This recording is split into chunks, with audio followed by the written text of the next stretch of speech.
Dans un des bassins de l'Aquarium du Québec, on peut admirer de gros poissons à 7 ou 8 rayures. Ce sont des bars rayés. On retrouvait jadis le bar rayé de Montréal à Rivière-du-Loup. Il était recherché par les pêcheurs sportifs pour sa combativité et par les pêcheurs commerciaux pour la qualité de sa chair. Il est disparu du fleuve Saint-Laurent à la fin des années 1960. On pense que la perturbation de l'habitat serait en cause. Pendant une trentaine d'années, il a été absent du Saint-Laurent. Un programme de réintroduction a été mis sur pied au début des années 2000. C'est à ce moment que les experts du ministère des Ressources naturelles et de la Faune sont devenus les principaux acteurs de la réapparition du bar rayé dans le fleuve Saint-Laurent. Retrouvons-les pour plus d'explications et une démonstration assez spéciale. Bonjour, Michel Legault, biologiste au ministère des Ressources naturelles et de la Faune. Je suis responsable du suivi de la réintroduction du bar rayé dans le fleuve Saint-Laurent. Donc, aujourd'hui, on était ici pour être en mesure de pouvoir annoncer officiellement qu'on a découvert un site de reproduction. C'est le premier site connu dans le fleuve Saint-Laurent pour le bar rayé. Même historiquement, on n'était pas en mesure de déterminer exactement où le bar pouvait se reproduire. Donc, c'est vraiment une première aujourd'hui qu'on est en mesure d'annoncer. Ce qui nous a amené à trouver cette frayère, c'est suite au suivi des captures accidentelles qui sont faites par les pêcheurs sportifs qui nous déclarent les observations qu'ils font lorsqu'ils pêchent à d'autres espèces et qui, par accident, peuvent capturer un bar. On a pu établir qu'il y avait une concentration importante de gros bars rayés qui se faisaient dans la rivière, dans le secteur de Montmagny. Donc, on a pu capturer plus d'une centaine d'individus de bonne taille qui étaient en phase de reproduction. Et par la suite, d'être en mesure de faire l'observation d'œufs de bar rayés ainsi que de toutes jeunes larves fraîchement écloses dans le secteur. Les observations qui nous sont communiquées par les pêcheurs sportifs sont pour nous de très grande utilité, mais il y a une certaine limite quand même aux informations que les pêcheurs peuvent nous fournir. Donc, on a pu mettre en place, à partir de l'automne dernier, un réseau de suivi des déplacements des gros individus de bar rayés à l'échelle du fleuve Saint-Laurent. Donc, on a une série de récepteurs qui nous permettent de couvrir tout le fleuve Saint-Laurent entre Montréal et Rivière-Ouelle. Et on capture, depuis l'automne dernier, des gros bars rayés auxquels on insère un émetteur qui nous permet à ce moment-là de pouvoir suivre leur déplacement. Donc, jusqu'à maintenant, on a 43 bars qui ont été munis d'un émetteur que l'on suit depuis l'automne dernier, qu'on va suivre au cours des prochains mois et de la prochaine année. Donc, aujourd'hui, on va vous faire une démonstration d'une chirurgie qui nous permet d'insérer un émetteur dans un bar rayé, que l'on va pouvoir le remettre à l'eau par la suite et qui ira rejoindre les autres individus qui sont munis du même système de localisation. Au tour maintenant de l'équipe technique de nous en dire un peu plus sur cette démonstration, en débutant par la chirurgienne en chef. Moi, mon nom, c'est Vanessa Cauchon. Je suis technicienne de la faune au ministère des Ressources naturelles. Puis aujourd'hui, dans le fond, ma tâche, c'était de faire la chirurgie. Donc, le déroulement de la chirurgie, c'est qu'on anesthésie le poisson. On vérifie s'il possède un micro-étiquette, s'il possède un pétag. S'il n'y en a pas, on en injecte un. Ensuite, on prélève des écailles pour la lecture d'âge. On prend aussi un bout de nageoire pour la génétique. Ensuite, là, on fait la pesée et la mesure du poisson. Puis après ça, on procède à la chirurgie. Donc, ce qu'il y en est, c'est qu'on fait l'incision, on insère l'émetteur, on fait 3 points de suture, puis ensuite, le poisson est mis dans un bac de récupération pour le temps qu'il se remette de la chirurgie. Ensuite, on libère. Oui, bonjour. Moi, c'est Renaud Dosti. Je suis technicien d'aménagement de la faune au ministère des Ressources naturelles et de la Faune. Et puis, je travaille en environnement depuis au moins 30 ans déjà. Et puis, c'est encore une passion. Aujourd'hui, on est venu travailler sur le bar rayé. Moi, je participais aussi l'équipe à faire les manipulations au niveau du poisson, là, au niveau de l'anesthésie. Bonjour, mon nom est Denise Deschamps, technicienne de la faune. Je travaille au service de la faune aquatique. Ce que j'avais à faire aujourd'hui, c'était surtout la prise de notes. Mais la prise de notes, c'est aussi important parce que ça aide à faire un suivi des opérations. Fait qu'on est capable de suivre le déroulement des opérations puis voir si on a oublié des étapes. Puis aussi, souvent, j'aidais à la chirurgie si on avait besoin de nettoyer la plaie ou mettre de l'eau dans les branchies pour garder le poisson. Cet appareil-là, il sert lorsqu'on insère un émetteur sur le poisson. Ça, c'est la sonde à ultrasons. On met la sonde dans l'eau. Puis elle va détecter s'il y a un émetteur sur le poisson. Puis sur le moniteur, on est capable de lire quel est le numéro de l'émetteur qu'on a posé sur le poisson. Puis avec ça, on est capable de retracer quel poisson dont on a inséré l'émetteur, puis c'est quoi sa longueur, son poids, c'est où qu'on l'a ensemencé. Ça fait qu'on peut faire un suivi de nos poissons comme ça, en sachant le numéro de l'émetteur. Les spécialistes sont prêts, leur matériel aussi. Alors laissons la place et la parole à nos experts du bar rayé. Pas de micro-étiquette. Ça, on a une note. Vérifier pour le tag. Pas de micro-étiquette. Pas de micro-étiquette. Il n'y a pas de pic tag non plus, donc on va en mettre Pas de un. pic tag. On en a un. Ça.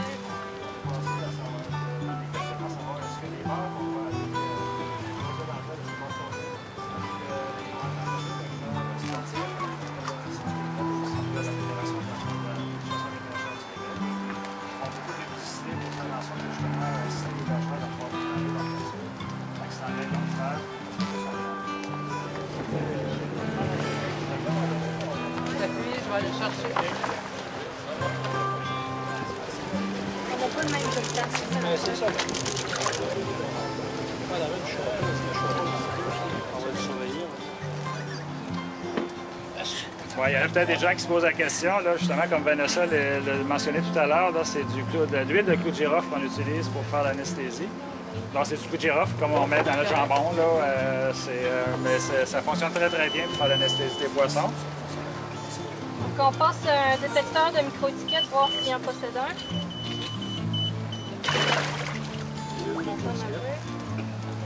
Il y a un micro-étiquette. On l'insère sur la tête ici. C'est une étiquette qui est vraiment microscopique. Là. Ça a à peu près 1,5 mm de long, c'est en métal, à peu près 1/2 mm de diamètre, sur lequel il y a un code gravé. Puis on leur insère ça derrière, je mets dans le cou, là, derrière, dans le dos, juste derrière la tête. Ça nous permet, lorsque le poisson est capturé, puis qu'on peut qu'on peut le récupérer, de vérifier là, si c'est effectivement un poisson qu'on a ensemencé dans le fleuve Saint-Laurent ou s'il est né de lui-même naturellement dans le fleuve. 45 681 F5A62. F5A62. Il y a déjà un petit tag. Merci. Ensuite, on prélève des écailles pour la lecture d'âge.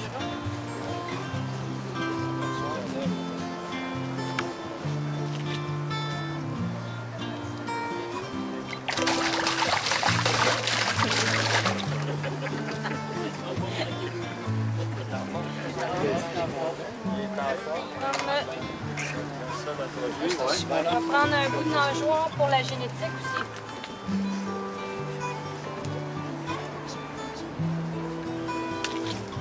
Voilà. On vérifie s'il y a des anomalies, s'il y a des blessures. Une légère Je pense que c'est 1,98. 1,98. Tu viens, on va le mesurer. Il est pas encore. Ouais, en fait, c'est juste pour le mesurer. Après ça, on va Ça moins vite. Fait que 562. 562. Fait quand on le roule dans la pluie, ben demain. Tu y vas-tu, là, ou tu...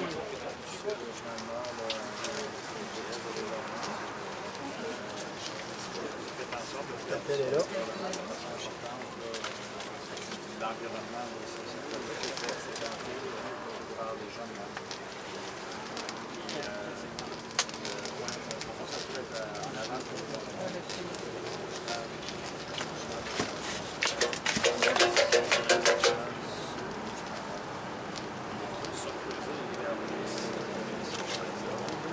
C'est l'émetteur que vous avez dans votre main? Oui.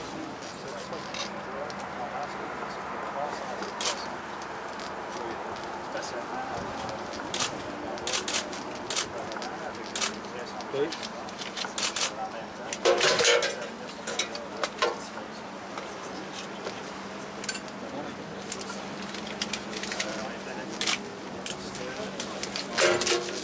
Okay, le fil.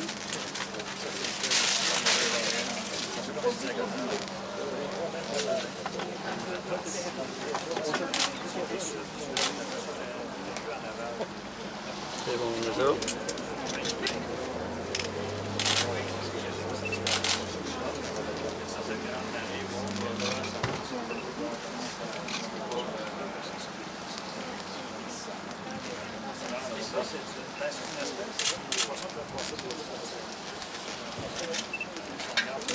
On va y faire 3 points de suture. Non, pas sûr.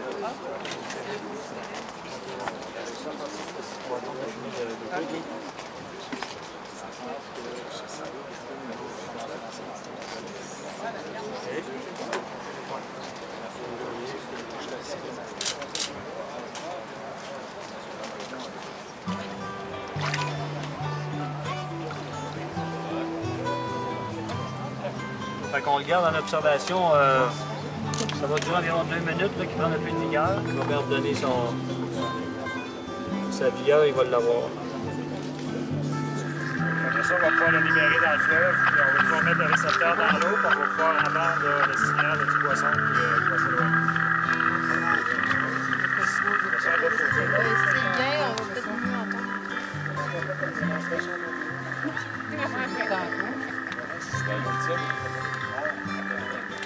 Un appareil qui donne un numéro dans le fond qui correspond au poisson.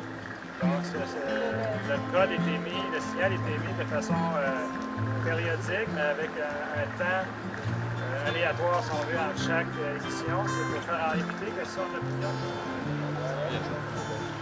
ça en est un petit poisson. Non, ça s'appelle un nettoyage.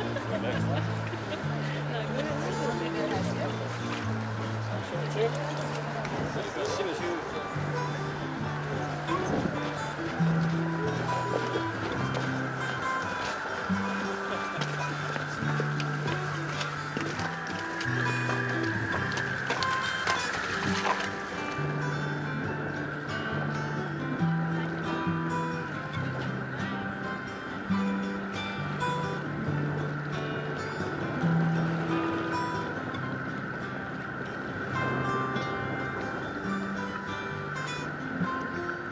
Technologie qui nous permet de pouvoir faire un suivi de télémétrique des poissons, peu importe s'ils se trouvent en eau salée, en eau douce, qu'ils se tiennent en surface ou en profondeur, ce qui n'est pas possible avec d'autres types de technologies, et de pouvoir faire un suivi à très long terme des individus. Donc, les émetteurs qu'on installe ou qu'on insère dans les abdomens des poissons ont une durée de vie de presque 2 ans. Donc, ça nous permet à ce moment-là, pour un individu qu'on capture et qu'on munit d'un émetteur, de faire un suivi à très long terme de ceux-ci au niveau de leur déplacement. Cette démonstration scientifique présentée aux médias fut aussi une belle occasion de rencontre avec la population. Bonjour, mon nom est Patrick Bourg, je suis agent de protection de la faune. J'ai le grade de sergent, j'occupe la fonction d'agent de liaison. Je suis un peu la référence juridique pour les agents qui sont sur le terrain. Pour nous, ce qui est plaisant, c'est de rencontrer les personnes des médias, les différents partenaires et aussi le public. Souvent, moi, j'ai l'occasion de voir le public au palais de justice dans ma fonction. Par contre, le voir ici dans une activité qui est non officielle et calme, c'est toujours bien plaisant. Il y a beaucoup d'informations qu'on peut transmettre, mais au grand public. C'est important que le public il collabore beaucoup avec nous et c'est une de nos sources d'informations importantes. Donc, c'est important pour nous de venir avec le public ici et de participer à des sensibilisations comme ça. Et ça nous donne l'occasion de voir des choses qu'on n'a pas l'habitude de voir. Merci et bravo à nos experts en ressources naturelles. Longue vie au bar rayé du Saint-Laurent et le mot de la fin à Renaud. Ce qui est bien important de faire dans notre travail, c'est mettre la joie de vivre, puis communiquer avec les gens qui nous entourent, puis aider tout le temps à faire les efforts nécessaires à la bonne marche du projet. Fait que, ça a été ma vie, puis je la souhaite à plusieurs d'autres. Bonjour!